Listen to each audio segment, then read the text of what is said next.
इस वीडियो में हम लोग बात करेंगे संविधान के भाग 18 आपातकाल के बारे में। आपातकाल संविधान के भाग 18 में अनुच्छेद 352 से 360 तक वर्णित हैं। आपातकाल कहाँ से लिए गए? तो आपातकाल भारतीय संविधान में जर्मनी से लिए गए। अपने यहाँ 3 आपातकाल हैं। नंबर 1 राष्ट्रीय आपातकाल, युद्ध, वाह्य आक्रमण और सशस्त्र विद्रोह के आधार पर 352 के अंतर्गत है, जो अब तक 3 बार लगा है। कब कब? 1962, 1971 और 1975। 3 बार आपातकाल लगा है, मतलब 1962 में, 1971 में और 1975 में। दूसरा है राज्यों में राष्ट्रपति शासन 356 और तीसरा है वित्तीय आपातकाल 360। सबसे महत्वपूर्ण बात करते हैं 352 के तहत राष्ट्रीय आपातकाल अब तक कितनी बार लगा? 3 बार। ठीक, 1962, 71 और 75 में। किन आधारों पर लगता है? तो आपको बता दें 3 आधारों पर लगता है, युद्ध, वाह्य आक्रमण और सशस्त्र विद्रोह। यहीं पर आपको बता दें पहले क्या था? युद्ध, आक्रमण और आंतरिक अशांति। इंदिरा गांधी ने 1975 में आंतरिक अशांति के आधार पर ही लगाया था। तो बाद में फिर क्या हुआ?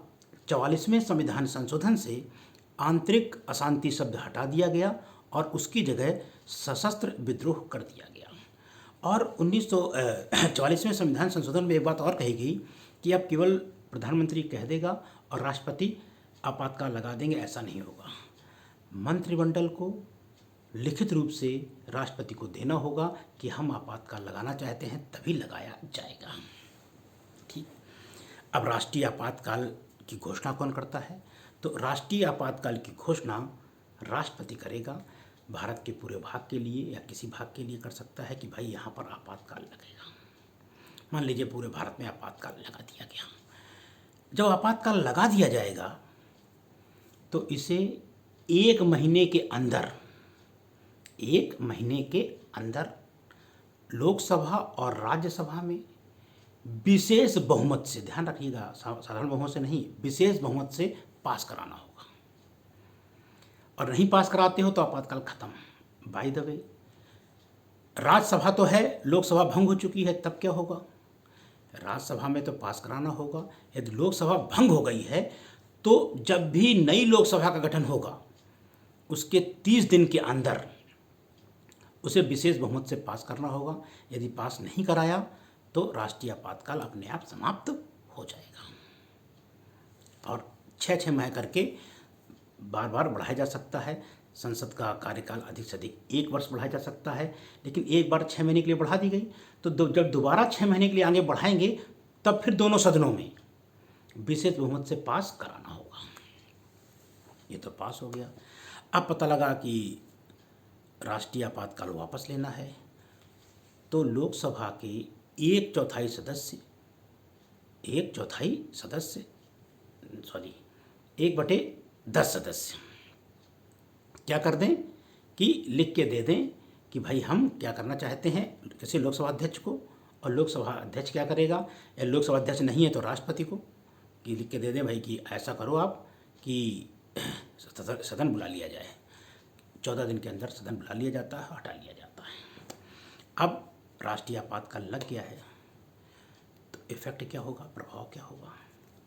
राज्यों की शक्ति शून्य, वो केंद्र में निहित हो जाती है।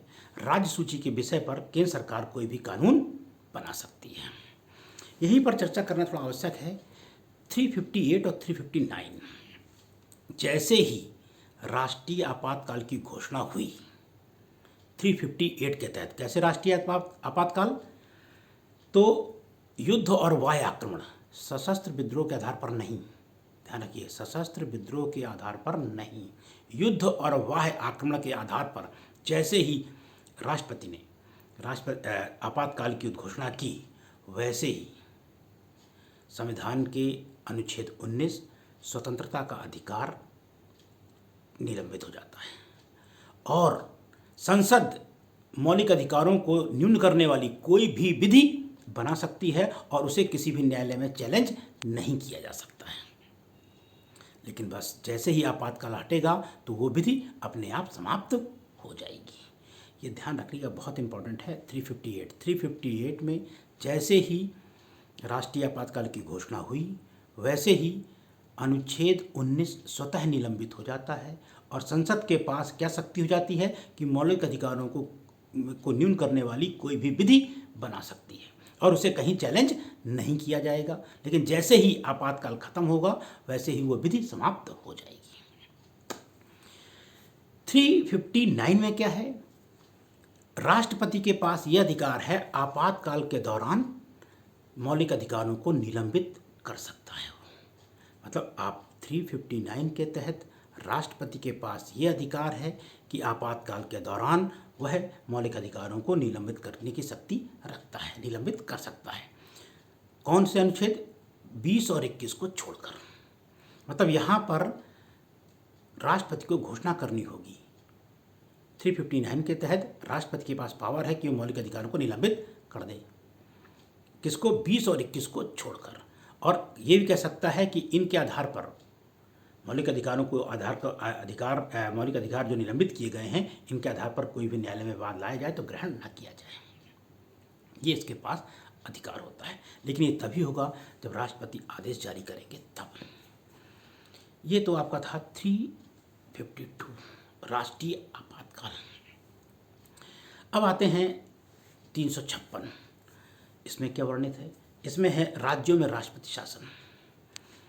राज्य का प्रमुख राज्यपाल होता है। राज्यपाल लिख के दे देता है कि राज्य का संवैधानिक ढांचा चरमरा गया है या किसी अन्य आधार पर राष्ट्रपति के पास भेजता है और राष्ट्रपति फिर मंत्रिमंडल से सलाह लेता है और उसके बाद राज्यों में राष्ट्रपति शासन लगा देता है।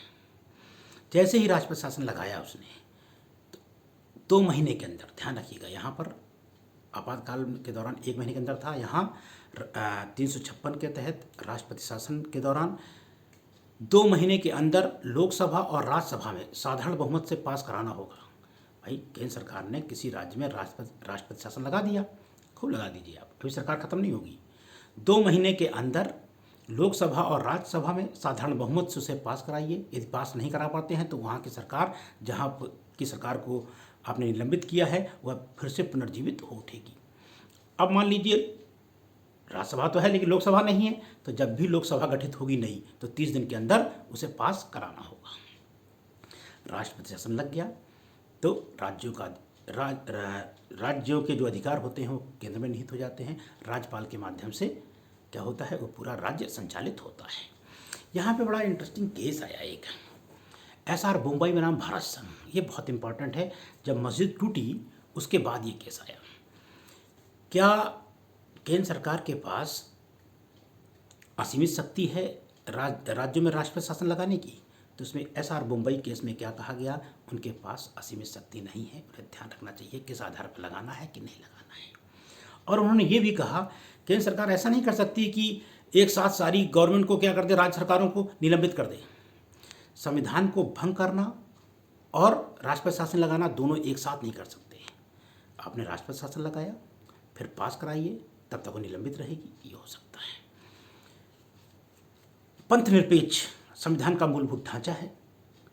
यदि इसका कोई उल्लंघन करता है तो उस राज्य में राष्ट्रपति शासन लगाया जा सकता है। लेकिन केंद्र सरकार के पास ये शक्ति नहीं है कि एक किसी सरकार ने, जैसे बीजेपी गवर्नमेंट थी उत्तर प्रदेश में, मस्जिद टूटी तो जहाँ जहाँ पूरे भारत में बीजेपी की गवर्नमेंट थी, केंद्र सरकार ने उन सबको निलंबित कर दिया था। सब संविधान निलंबित करके वहाँ की विधानसभा भंग कर दी थी। कहा ये नहीं कर सकते हो। फिर एक बात और कही सुप्रीम कोर्ट ने, कहा कि 74(2) के किसी बात के होते हुए, अनुच्छेद 74(2) के किसी बात के होते हुए भी मंत्रिमंडल जो सलाह देता है ना राष्ट्रपति को कि हाँ आप इस राज्य में क्या लगा दीजिए, राष्ट्रपति शासन लगा दीजिए, जो परामर्श देता है, जिस सामग्री के आधार पर मंत्रिमंडल राष्ट्रपति को परामर्श देता है कि इस राज्य में क्या लगा दीजिए, 356 के तहत राष्ट्रपति शासन लगा दीजिए, तो सामग्री के बारे में सुप्रीम कोर्ट पूछ सकता है कि कौन सी सामग्री थी, क्योंकि वो परामर्श का हिस्सा नहीं है। तो बहुत लीडिंग केस साबित हुआ SR मुंबई बनाम भारत, ये 356 था। फिर इसके बाद दूसरा आपातकाल तीसरे नंबर पर कौन है, तो वित्तीय आपातकाल 360, ये भारत में आज तक लगा नहीं है। यदि वित्तीय आपातकाल लगता है तो 1 माह के अंदर इसे भी लोकसभा और राज्यसभा में पास कराना होगा। और फिर सरकार क्या कर सकती है कि बहुत सारी तनख्वाहों में कटौती कर सकती है या अन्य कोई आधार पर पैसे कम कर सकती है, जो सरकार उचित समझेगी उस समय वो कर सकती है। लेकिन वित्तीय आपातकाल जो 360 में वर्णित है, भारत में आज तक लगा नहीं है। ये चैप्टर था आपका संविधान का भाग 18 आपातकाल के बारे में। जरूर देखिएगा, जितने शब्द बोले गए हैं उससे आपको अधिक से अधिक क्वेश्चन मिलेंगे। धन्यवाद।